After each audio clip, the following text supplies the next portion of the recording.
Hello students, welcome back to SS Government School YouTube channel. In this video we will start exercise number 2 real number.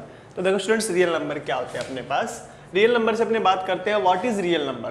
Real numbers के अंदर अपने देखो two types के number होते हैं हमारे पास। एक तो होते हैं हमारे पास रेशनल नंबर और दूसरे हमारे पास क्या होते हैं स्टूडेंट्स इर्रेशनल नंबर। कौन से होते हैं? रेशनल नंबर और इर्रेशनल नंबर। तो स्टूडेंट्स हमारे पास रेशनल नंबर क्या होते हैं? रेशनल नंबर हमारे पास होते हैं जो P अपॉन Q की फॉर्म में लिख सकते हैं, उन्हें राइट कर सकते हैं P अपॉन Q की फॉर्म में। बट एक कंडीशन है कि Q not is equals to 0, Q की वैल्यू 0 नहीं होनी चाहिए। जैसे मैंने आपसे पूछा, जैसे एज एग्जांपल मैंने पूछा 2/3 क्या ये रेशनल नंबर है? हाँ सर ये तो रेशनल नंबर है। क्यों? क्योंकि ये P अपॉन Q की फॉर्म में लिखा गया है और Q की वैल्यू देखो कितनी है 3 है। Q की वैल्यू 0 तो नहीं है ना? नहीं सर Q की वैल्यू 0 नहीं है, मतलब P अपॉन Q की फॉर्म में लिखा और ये हमारे पास क्या आ गया? Rational number. अगर मैं आपसे बात करता हूं 8/9, हाँ सर ये भी हमारे पास क्या है? रेशनल नंबर है। अगर मैं बात करता हूं 4/2, क्या ये भी रेशनल नंबर है? हाँ सर रेशनल नंबर है। बट कुछ स्टूडेंट सोच रहे होंगे सर ये तो कैंसिल हो गया। ये देखो तो ये 4/2 को कैंसिल किया तो कितना आ गया? 2 आ गया ना। अब देखो 2 के अपॉन में कुछ नहीं है, जिसके अपॉन में कुछ भी नहीं होता उसके अपॉन में क्या होता है? 1 होता है ना। तो यहाँ पर हमारे पास ये भी क्या हो गया? रेशनल नंबर हो गया। अब तो आप बोलोगे कि सर जब 2 रेशनल नंबर है तो 1 भी रेशनल नंबर है, 3 भी रेशनल नंबर, 4 भी। ऐसे तो नेचुरल नंबर जितने भी आ गए वो सारे हमारे पास क्या रेशनल नंबर हो गए, क्योंकि इनके अपॉन में कुछ भी नहीं है। देखो मैंने आपको क्या कहा, ध्यान से देखो, मैंने आपको बोला रेशनल नंबर क्या होते हैं? जो P अपॉन Q की फॉर्म में होते हैं, P अपॉन Q की फॉर्म में होते हैं। और Q की वैल्यू क्या नहीं होनी चाहिए? 0 नहीं होनी चाहिए। आपने कहा ओके सर, तो आपके माइंड में आया 2/3, 5/9, 8/9, 11/12, 13/14, जो भी समथिंग आपके जो भी माइंड में आ रहा है, जो फ्रैक्शन में है वो आपके पास क्या आ रहे थे? रेशनल नंबर्स में आ रहे थे। ठीक है, फिर मैंने एक नया इक्वेशन लिखा। मैंने लिखा कि 1 2 3 4। अब आपने बोला सर इनके अपॉन में कुछ भी नहीं है। जैसे देखो 2 के अपॉन में क्या है? कुछ भी नहीं है ना। और मैंने आपको बताया जिसके अपॉन में कुछ भी नहीं होता उसके अपॉन में क्या होता है? 1 होता है। मतलब इसके अपॉन में ही 1 है, इसके अपॉन में ही 1 है, इसके अपॉन में ही 1 है और इसके अपॉन में भी 1 है। इतनी बात समझ में आई? तो आप क्या बोल सकते हो? सर जितने भी नेचुरल नंबर है, all natural numbers are real number. मतलब आपने यहां से एक कंक्लूजन निकाला। क्या कंक्लूजन निकाला students? All natural numbers are rational number. मतलब आपको इतनी बात समझ में आई कि हमारे पास जितने भी नेचुरल नंबर है, नेचुरल नंबर क्या होते हैं? 1 से लेकर 1 2 3 4 5, ये सारे क्या हमारे पास एंड सो ऑन इन्फिनिटी, वो सारे क्या हमारे पास रेशनल नंबर है। क्या इसका जो हम इसका उल्टा लिखें, रेसिप्रोकल कर दें इसको कि all rational numbers are natural number, क्या वो सही होगा क्या? जैसे देखो मैंने बोला all rational numbers are natural number, क्या ये सही होगा क्या? नहीं सर ये सही नहीं, ये गलत है। क्यों? क्योंकि रेशनल नंबर के अंदर तो हमारे पास 3/4 भी आ रहा है। क्या वो नेचुरल नंबर है क्या? नहीं सर ये नेचुरल नंबर नहीं है। इसका मतलब मैं क्या बोल सकता हूं आपके पास कि रेशनल नंबर हमारे पास क्या होते हैं? P अपॉन Q की फॉर्म में होते हैं। कंडीशन क्या है कि Q की वैल्यू 0 नहीं होनी चाहिए। फिर आपने देखा 2/3, 8/9, 4/3, कुछ भी ले लो आपके पास, वो हमारे पास क्या हो गए? रेशनल नंबर हो गए। उसके बाद आपने देखा कि जितने भी नेचुरल नंबर्स आ रहे हैं हमारे पास वो सारे के सारे क्या थे? रेशनल नंबर थे। इतनी बात समझ में आई? फिर आपने बोला but all rational numbers are not natural number, मतलब जितने भी रेशनल नंबर्स है वो हमारे पास नेचुरल नंबर नहीं है। इतनी बात समझ में आई? तो आपको अभी तक जो इसमें बात ध्यान में रखनी है वो ये बात ध्यान में रखनी है कि रेशनल नंबर कौन से होते हैं? P अपॉन Q की फॉर्म में होते हैं, Q not is equal to 0। अभी तक आपको रेशनल नंबर का थोड़ा माइंड में बेसिक आइडिया हो गया होगा कि रेशनल नंबर्स क्या होते हैं। अब आते हैं इर्रेशनल नंबर। किस पे आते हैं? Irrational number. देखो तो इर्रेशनल नंबर देखो क्या होते हैं। इर्रेशनल नंबर के अंदर से मैं एग्जांपल लूं जिसका अपने रूट फाइंड आउट नहीं कर सकते, जैसे मैंने आपको बोला √3, क्या फाइंड आउट कर सकते हो क्या? नहीं सर। जिसका अपने रूट फाइंड आउट नहीं कर सकते वो हमारे पास क्या हो जाएंगे? इर्रेशनल। तो √3 भी फाइंड आउट नहीं हो सकता। √5 फाइंड आउट कर सकते हो क्या? नहीं सर। √2 भी नहीं कर सकते। जैसे √4 है, इसको फाइंड आउट कर सकते हो? हाँ सर, इसकी वैल्यू 2, और 2 हमारे पास क्या हो गया? Rational number. 2 हमारे पास क्या हो गया? Rational number. इतनी बात समझ में आई? ओके सर, ठीक है। तो ये सारे के सारे हमारे पास क्या हो गए? ये सारे के सारे हमारे पास क्या हो गए? Irrational number. और कौन से होंगे इर्रेशनल नंबर? एक तो हमारे पास ये हो गए। दूसरे जो हमारे पास इर्रेशनल नंबर होंगे वो हमारे पास होंगे non terminating, non repeating, non terminating and non repeating. तो वो देखो क्या होगा, non terminating, non terminating and non repeating. Non terminating और नॉन रिपीटिंग, देखो टर्मिनेट का मतलब होता है आगे जाके खत्म हो जाना या रुक जाना, ठीक है। 9th क्लास में आपने पढ़ा था ना, टर्मिनेटिंग, नॉन टर्मिनेटिंग, वही है ये। तो नॉन टर्मिनेटिंग मतलब जो कहीं पर चलता रहे, चल रहा है, खत्म ही नहीं हो रहा। और नॉन रिपीटिंग मतलब जो रिपीट ही नहीं हो रहा। जैसे सिंपल सी बात बताता हूं, टर्मिनेटिंग का मतलब क्या है, उससे आपको फील आएगा कि हाँ टर्मिनेटिंग क्या होता है और नॉन टर्मिनेटिंग क्या होता है। तो देखो टर्मिनेटिंग तो ये है, जैसे मैंने बोला 2.31422, देखो आगे जाके यहाँ पे रुक गया ना, ये 1 2 3 4 5 इतना होके जाके रुक गया ना ये, तो ये हमारे पास क्या हो गया? टर्मिनेटिंग। क्या हो गया ये? टर्मिनेटिंग। यहां नॉन टर्मिनेटिंग देखो 2.31422, 31422, 31422। अब देखो एंड सो ऑन, क्या ये रुक रहा है क्या कहीं पे? सर आगे डैश डैश डैश डैश आ रहा है, तो मतलब क्या हो गया? ये नॉन टर्मिनेटिंग। क्या हो गया? ये नॉन टर्मिनेटिंग। इतनी बात समझ में आई? सर टर्मिनेटिंग मतलब आगे जाके रुक जाता है, नॉन टर्मिनेटिंग मतलब आगे जाके नहीं रुक रहा। और आगे इसके अंदर देखो, जैसे टर्मिनेटिंग का तो समझ में आ गया। अब रिपीटिंग और नॉन रिपीटिंग क्या होता है? रिपीटिंग और नॉन रिपीटिंग क्या होता है? एक तो रिपीटिंग होता है और एक क्या होगा? Non repeating. तो रिपीटिंग देखो क्या होता है? रिपीट मतलब बार बार में वो वर्ड आ रहा है। जैसे मैंने बोला 0.22, फिर मैंने बोला 0.222222 एंड सो ऑन, मतलब ये बार बार में क्या हो रहा है? ये रिपीट हो रहा है। बार बार में क्या हो रहा है? रिपीट। मतलब ये क्या हो गया? रिपीटिंग। क्या हो गया? ये रिपीटिंग। और नॉन रिपीटिंग के अंदर 2.100, 100, 1 4 times 0, 1 5 times 0 and so on. तो क्या ये रिपीटिंग है क्या? नहीं सर, ये हमारे पास क्या हो गया? Non repeating. क्या हो गया? Non repeating. जैसे इसका एक और एग्जांपल ले लो, मैंने बोला 1.234 ऊपर बार लगा दिया, इसके ऊपर बार लगाया, मतलब ये बार बार में 4 क्या होगा? रिपीट होगा। मतलब इसको हम ऐसे भी लिख सकते हैं 1.234444444 एंड सो ऑन। इतनी बात समझ में आई? ठीक है। तो मतलब अभी तक आपको देखो मैंने क्या समझाया, रियल नंबर 2 टाइप्स के पढ़ रहे हैं, रेशनल नंबर और इर्रेशनल नंबर। रेशनल नंबर हमारे पास कौन से? जो P/Q की फॉर्म में होते हैं। किसकी फॉर्म में होते हैं स्टूडेंट्स? P/Q की फॉर्म में। बट कंडीशन क्या होनी चाहिए? कंडीशन ये होनी चाहिए कि Q की वैल्यू 0 नहीं होनी चाहिए। ओके, फिर आपने देखा कि सर 2/3, 5/6, 9/8 जितने भी हमारे पास है, ये जो फ्रैक्शन में आ रहे हैं वो हमारे पास क्या हो गए? रेशनल नंबर हो गए। क्या हो गए? Rational number. इतनी बात समझ में आई? फिर आपने कहा कि सर जैसे मान लो सीधा ही मान लो ये आ गया 8/4 आ गया, तो ये तो 2 बन गया, तो क्या ये भी रेशनल नंबर है? हाँ सर, ये भी रेशनल नंबर है। क्यों? क्योंकि जिसके अपॉन में कुछ नहीं होता उसके अपॉन में क्या होता है? 1। तो ये क्या बन गया? 2/1। तो सर फिर ऐसे तो जितने भी नेचुरल नंबर है वो सारे के सारे हमारे पास क्या होने चाहिए? रेशनल नंबर होने चाहिए। हाँ, वो सारे के सारे हमारे पास क्या है? रेशनल नंबर है। इतनी बात समझ में आई?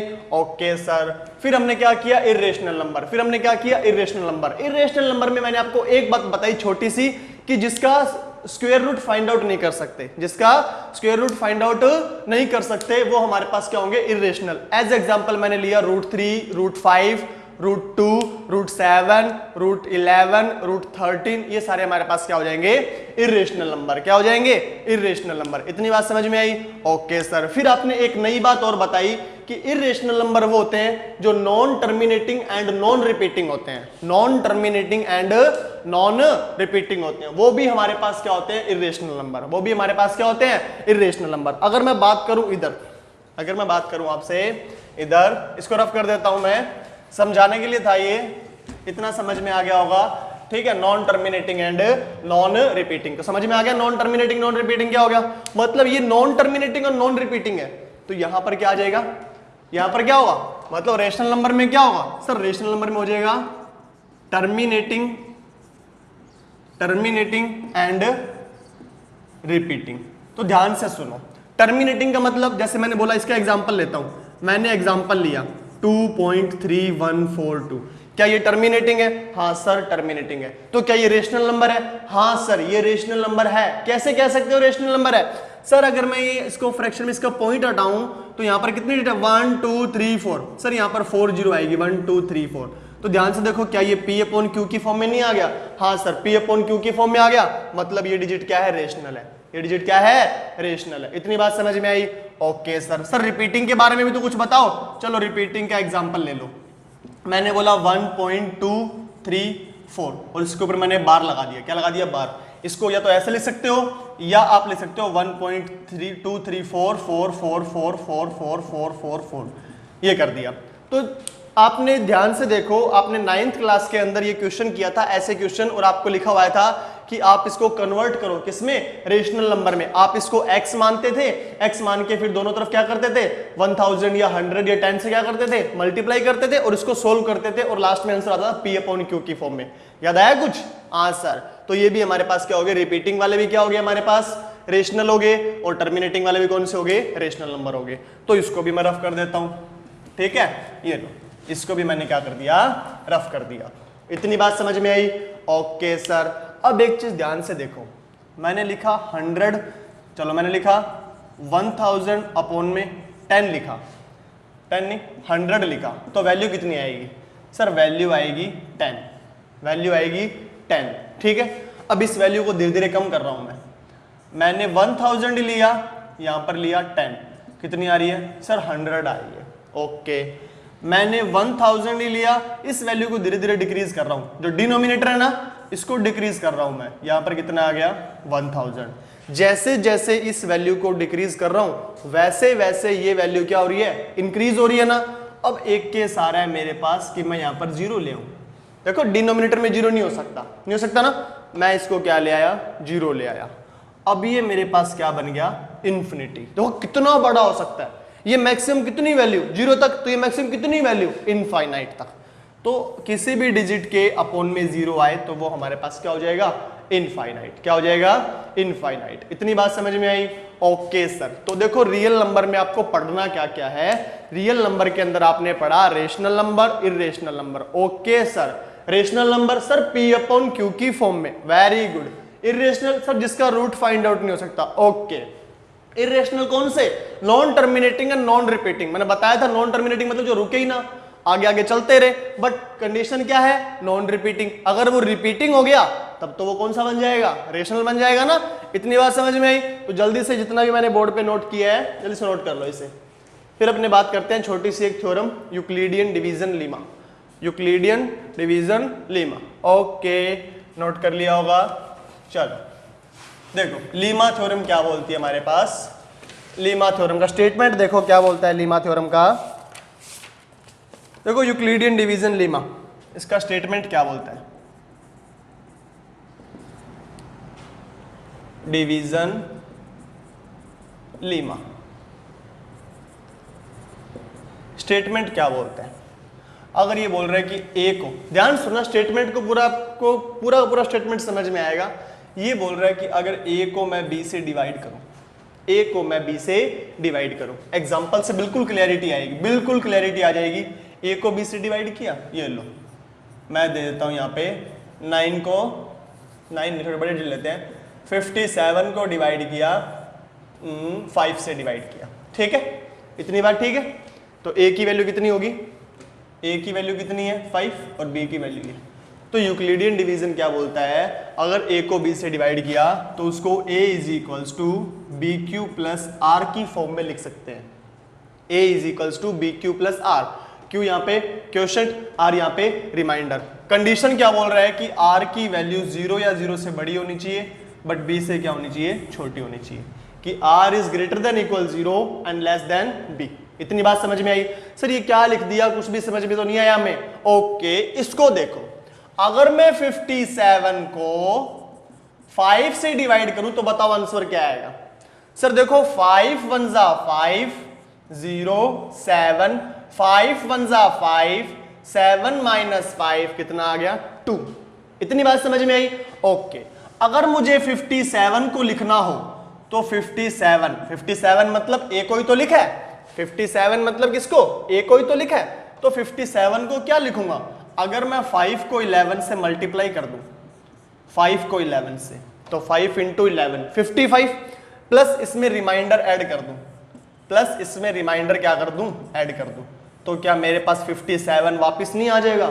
हाँ सर, अब तो थोड़ा समझ में आ रहा है। देखो इसकी value a is equals to, इसकी वैल्यू सर ये तो हमारे पास b था, ये क्या है q, और प्लस में कितना आ गया r, तो क्या a is equals to B Q plus r नहीं आ रहा? हाँ सर। सर एक और करके बताओ, ये लो इधर देखो, 19 अपॉन में 3, 3 6 18, कितना आ गया 1, तो क्या 19 को मैं लिख सकता हूं 19 is equals to 3 into 6 plus 1। ध्यान से देखो, a is equals to B Q plus R, ये तो हमारे पास क्या है q है क्वेश्चन, और ये क्या आ गया रिमाइंडर, और ये हमारे पास क्या था b, सॉरी ये तो a था ना जिसमें डिवाइड दे रहे हैं हम, ये तो क्या था a, और ये हमारे पास क्या है b, तो a is equals to B Q plus R. Sir एक एग्जाम्पल और दे दो बस लास्ट, सर लास्ट छोटा सा एग्जाम्पल और दे दो, फिर हमको समझ में आ जाएगा। ओके ये लो एक एग्जाम्पल और ले लो, छोटा सा नहीं तो आप थोड़ा सा ज्यादा एग्जाम्पल लो। 22 3 से 4 से डिवाइड करता हूँ, 4 5 20, कितना आ गया 2, तो बताओ क्या लिखेंगे? सर 22 को लिख सकते हैं 4 into 5 plus 2, 4 into 5 plus 2। Sir ये वाली बात तो हमें समझ में आ गई कि आपने बोला ना कि यूक्लिडियन डिवीजन लीमा क्या होती है, वो बोल रहा है कि a is divisible by b, then it can be written as a is equals to B Q plus R. Okay sir. Sir ये बट नीचे आपने क्या लिखा कि r की वैल्यू greater than equal 0 but less than b, but less than b, less than के नीचे इक्वल नहीं है, only less than b। Sir ये वाली कहानी भी समझाओ। ओके समझाते हैं। देखो यहां पर r की वैल्यू कितनी है 2, और b की वैल्यू कितनी है सर 5, b की वैल्यू कितनी है 5। चलो इसको पूरा डिटेल समझाते हैं आपको, इसको तो मैं रफ कर देता हूं। आई होप कि ये वाली कहानी समझ में आई होगी, अभी तक इतनी वाली कहानी समझ में आ गई होगी आपको, ठीक है। चलो आगे देखते हैं इसको, आगे क्या बोल रहा है। जैसे मैंने आपको बोला 13 इज डिविजिबल बाय 2, आपने लिखा 2 6 12 और 1, a is equals to B Q plus R बोलता है ना, मतलब 13 is equals to 2 into 6 plus 1। क्या r की वैल्यू, यहां पर r की वैल्यू है, क्या 0 आ सकती है क्या? हाँ सर 0 तो वैल्यू आ सकती है। कैसे आएगी 0? देखो अगर यहां पर क्या होता 14 होता तो आप क्या करते 2 7 14, माइनस कर दिया 0, तो क्या लिखोगे आप sir 14 is equals to 2 into 7 plus 0। Okay, मतलब r की वैल्यू 0 तो आ सकती है, एक चीज प्रूव हुई। अब 0 से बड़ा चलो, 0 से बड़ा क्या होगा 1। क्या सर यहां पर 1 आ सकती है इस r की वैल्यू? हाँ 1 आई है ना, ये देखो 1 आ गई। ओके, क्या सर यहां पर 2 आ सकती है वैल्यू, इस रिमाइंडर की वैल्यू 2 आ सकती है? चलो चेक करते हैं। आपने बोला सर ऐसे कर दो 19 कर दो या फिर 18 कर दो, तो आपने क्या किया सर 2 6 18, 2 9 18 करेंगे तो फिर तो रिमाइंडर 0 आ जाएगा। अब 2 8 16 करो तो यहां पर 2, अगर 2 आ रहा है तो 2 का तो 2 से फिर वापस डिवाइड हो जाएगा ना। अरे अगर 2 से कोई डिजिट, अगर 2 के इक्वल भी कोई डिजिट आई ना, 2 के इक्वल भी कोई डिजिट आई यहां पर अगर 2 के इक्वल भी कोई डिजिट आ गई ना, तभी भी 2 से क्या कर देंगे वापस डिवाइड कर देंगे। देखो 1 को मैंने रिमाइंडर क्यों लिखा, 1 को रिमाइंडर क्यों लिखा, क्योंकि आगे कोई डिजिट नहीं है, 2 से डिवाइड हो नहीं रहा। अगर 1 की जगह क्या होता 2 होता तो मैं 2 से वापस डिवाइड कर देता ना, 2 से वापस क्या कर देता मैं डिवाइड कर देता। तो मतलब यहां पर 2 आना पॉसिबल ही नहीं है। मतलब r की वैल्यू आप ये बोल सकते हो कि यहां पर जो डिजिट होगी, यहां पर क्या है b है ना, b से ऑलवेज क्या होगी लेस होगी। जैसे एक और एग्जांपल लेता हूं, सर क्लियरिटी नहीं आई, एक एग्जांपल और दो। 19 को डिवाइड किया 5 से, 5 3 15, कितना आ गया 19 माइनस 15 4, तो रिमाइंडर कितना है 4। देखो रिमाइंडर कितना आ रहा है 4। क्या रिमाइंडर 5 आ सकता है क्या कभी? अगर 5 आएगा तो सर वापस डिवाइड कर देंगे, तो हमारे पास तो क्या हो गया पूरा वो रिमाइंडर सारा खत्म हो गया ना, 0 आ जाएगा। मतलब सिंपल सी बात है, यहां पर कोई भी डिजिट होगी वो ऑलवेज क्या होगी इस 5 से छोटी होगी, ऑलवेज क्या होगी इस 5 से छोटी। मतलब यहां पर जो वैल्यू होगी ना छोटी। जैसे आप बोल रहे हो ये लो सर, आप ले लो सर 19/6 ले लो, 6 3 18, ये लो 1 आ रहा है, 6 से छोटा ही तो आ रहा है। क्या 6 भी आ सकता है क्या? सर यहां पर 5 आ सकता है। 5 कैसे आएगा? ये लो 23, 6 3 18, तो 13 माइनस 18 कितना हो गया सर 5। क्या 6 आ सकता है क्या कभी यहां पे? नहीं सर। अब बात हमारे पास अब जो हमारे माइंड में है थोड़ा बहुत चमका है कि हाँ कि जो r की वैल्यू है वो 0 से तो बड़ी हो सकती है, 0 भी हो सकती है। कब 0 होगी? जब पूरा पूरा डिवाइड चला जाएगा ना, तब रिमाइंडर कितना हो जाएगा? 0। बट b तक भी नहीं पहुंच सकती, वो b से भी क्या रहेगी? हमेशा लेस रहेगी। इतनी बात समझ में आई? इसको बोलते हैं Euclidean division lemma. Euclidean division lemma सीधी सी बात है कि if a and b are two integers and a is divided by b, then a can be written as bq plus r where r is greater than equal 0 and less than b। इतनी बात समझ में आई?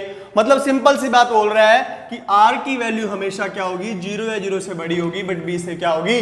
छोटी होगी। ठीक है, इतनी सी बात। जैसे इसको देखो एक एग्जांपल्स में इसको काम में कैसे लेते हैं। जैसे मैंने बोला 10 को डिवाइड किया, 10 को डिवाइड किया मैंने, किससे कर रहे हो? 3 से कर दो।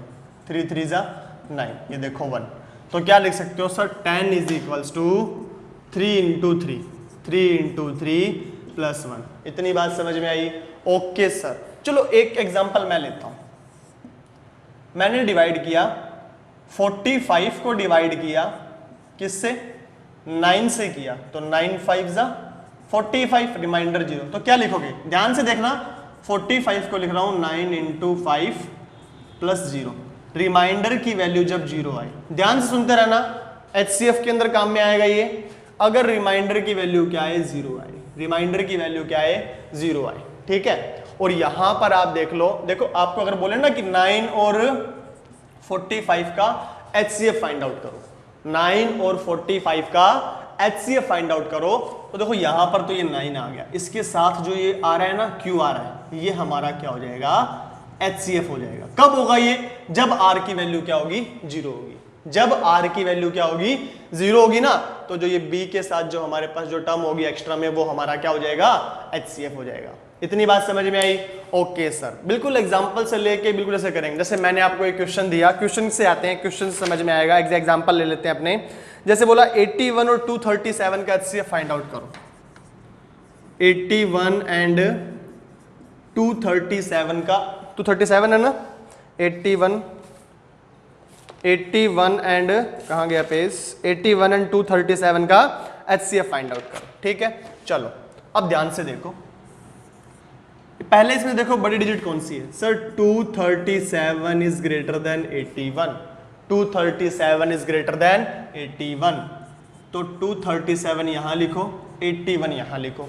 आपको पता है 8 3 जा 24, 8 3 जा 24, ज्यादा हो जाएगा तो 8 2 जा कितना होता है? 16 हो जाए, तो यहां पर भी क्या आएगा? 2 जा जाएगा, तो कितना हो जाएगा? 2 1 जा 2 और 2 8 जा 16। माइनस कर दो, कितना आ रहा है? 7 माइनस 2 5, 13 माइनस 6, 13 माइनस 6 कितना आ गया? 7, और यहां पर 1 माइनस 1 0। इतनी बात समझ में आई? तो लिखेंगे कैसे इसको? सर क्या लिखूंगा मैं कि 237 is equals to 81 multiply by 2 plus 75। इतनी बात समझ में आई? हाँ सर, इतनी बात तो समझ में आई। अब देखो यहां पर 81 और यहां पर 75, इसको स्किप कर देंगे।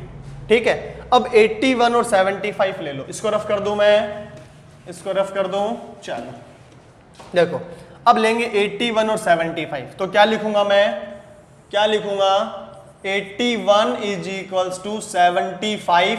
75 को 1 से मल्टीप्लाई करूंगा तो कितना आएगा? 75 आएगा। देखो बेसिकली डिवाइड ही कर रहा हूं मैं यहां पे।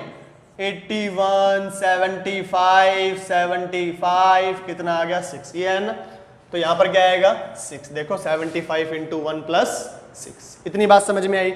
Okay sir. चलो अब देखो 75 को और 6 को ले लो, तो 75 यहां लिखा और 6 यहां लिखा। चलो डिवाइड करो 75 को 6 से।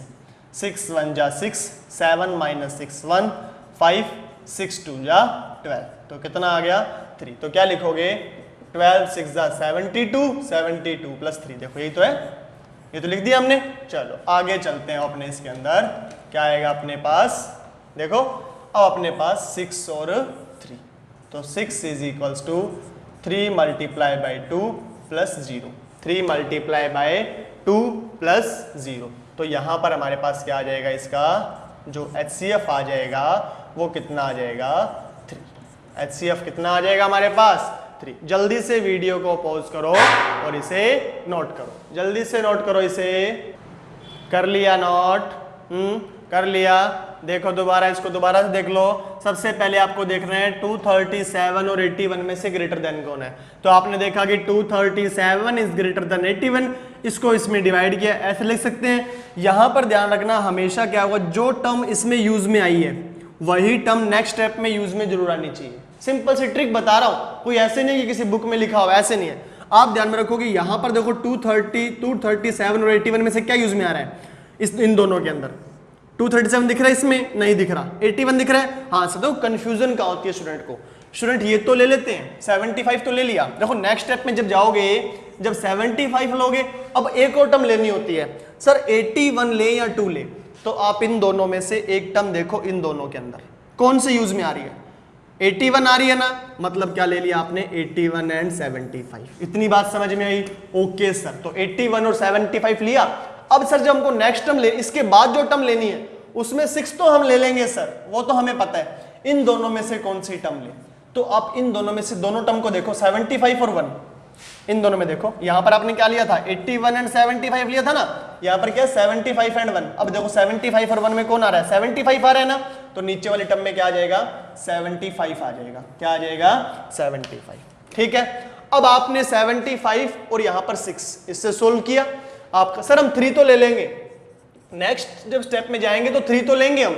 इन दोनों में से कौन सी टर्म ले, 6 ले या 12 ले। 6 और 12 को देखो इसमें मैच करो, कौन सा मैच हो रहा है, 6 हो रहा है ना, तो यहां पर क्या आ जाएगा 6 आ जाएगा, मतलब 6 एंड 3। ठीक है, तो 6 और 3 लिया आपने। अब देखो सर हम नेक्स्ट टर्म में 0 तो ले लेंगे, अब आगे कौन सा 3 और 2 में से कौन सा लेंगे, 3 और 2 को उठाओ। अच्छा 3 एंड 0, मतलब 3 हमारा क्या आ गया, HCF आ गया। 3 हमारा क्या आ गया, HCF आ गया। अब तो कोई डाउट नहीं है, जहां पर डाउट होने वाला है वो बता रहा हूं मैं आपको। इन दोनों में से डेफिनेट डाउट होगा आपको कि सर 81 ले या 2 ले। नेक्स्ट स्टेप में जाओगे ना, तब यहां पर सर कौन सी टर्म ले, 81 ले या 2 ले। कई स्टूडेंट्स क्या करते हैं, सर 75 और 2 ले लेते हैं और उसको 75 और 2 से करते हैं, तो वो क्या हो जाएगा, बिल्कुल ही गलत हो जाएगा।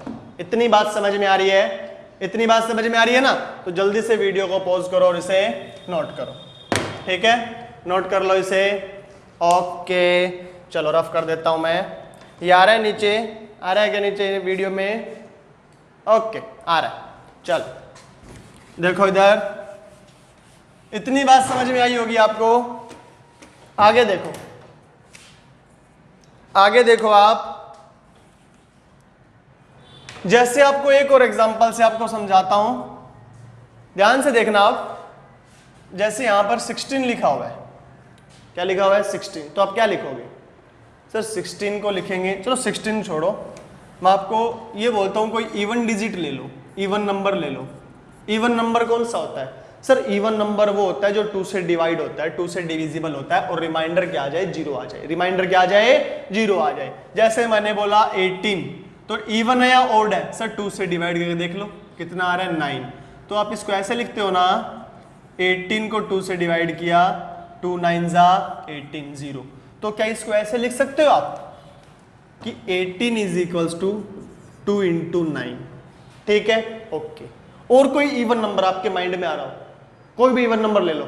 अच्छा 50, ये लो 50 इज इक्वल्स टू 2 इंटू 25। और कोई किसी के माइंड में आ रहा हो 26, ओके ये लो 2 इंटू 13। और कोई किसी के माइंड में आ रहा हो सर कोई बड़ी डिजिट लेके दिखाओ, ये लो 252, ये लो, तो कितना आ जाएगा 2 इंटू 126, 126। अब इन सब में एक चीज कॉमन देखो सर, 2 तो हर एवरी डिजिट में आ रहा है, 2 तो एवरी डिजिट में आ रहा है। यहां देखो कभी 9 आ रहा है, कभी 25, कभी 13, कभी 126। तो क्या लिख सकता हूं क्या कि इवन नंबर को, एवरी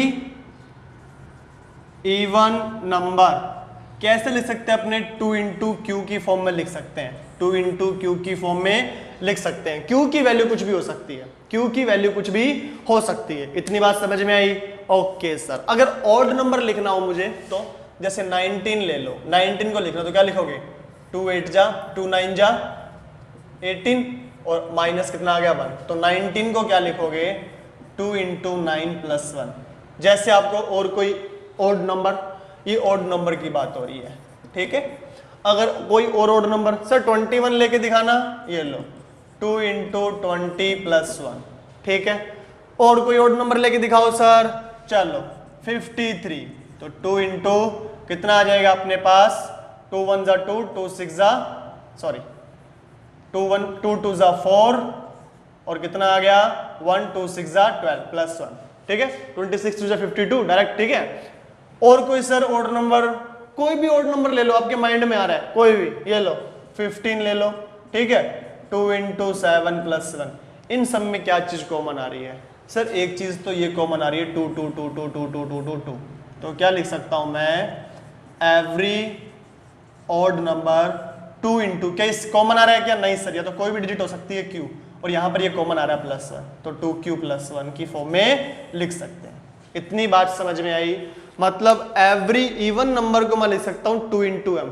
अगर आपको कोई नंबर दिया हुआ है 2 इंटू एक्स दिया हुआ है और x की वैल्यू बोल रहा है, कोई भी नंबर है, वो नेचुरल नंबर कोई भी हो सकता है, ठीक है, तो आपसे बोलेगा कि क्या वो इवन नंबर है, हाँ सर वो इवन नंबर है।